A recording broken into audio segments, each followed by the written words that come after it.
ఈ జ్ఞానకాశి 5 శ్లోకాలు. కానీ కాశీవాసి నిరంతరం మననం చేసుకోవలసినటువంటిదే. శ్రవణం తర్వాత మనన రూప విచారణ ఎంత జరగాలో ఇక్కడ ఆ విచారణ రూపమైనటువంటి అంశములు 5 శ్లోకాలు ఇచ్చారు గురువుగారు. విచారణ చేయాలి.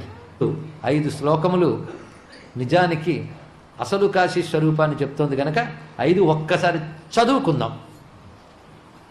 మనోనివృత్తి పరమోపశాంతి సా తీర్థవర్యామణికర్ణికాత్ర జ్ఞాన ప్రవాహ విమలాది గంగా సా కాశికాహం నిజబోధ రూపా యస్యామిదం కల్పితమింద్రజాలం చరాచరం భాతి మనోవిలాసం సచ్చిత్ సుఖైకా పరమాత్మ రూపా సా కాశికాహం నిజబోధ రూపా కోశేషు పంచస్వధిరాజమాన బుద్ధిర్భవానీ ప్రతిదేహగేహం సాక్షీ శివ సర్వగతోంతరాత్మా సా కాశికాహం నిజబోధ రూపా కాశ్యాం హి కాశతే కాశీ కాశీ సర్వప్రకాశికా సా కాశీ విదితాయేన తేన ప్రాప్తా హి కాశికా కాశీ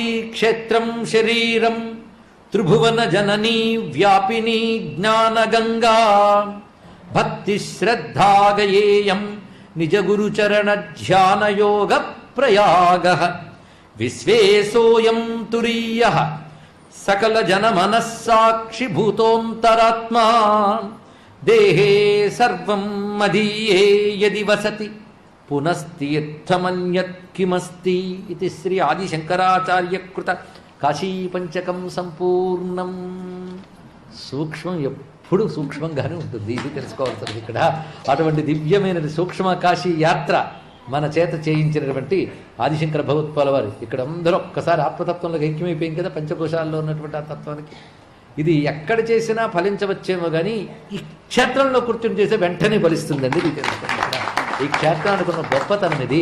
ఆత్మజ్ఞానం గురించి వినడానికి చిత్తశుద్ధితో ప్రయత్నిస్తే తొందరగా లభింపజేయడానికి అనువైనటువంటి క్షేత్రం కాశీక్షేత్రం.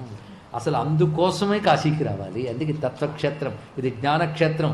సర్వం శ్రీ విశ్వనాథ చరణారవిందార్పణమస్తు. స్వస్తి.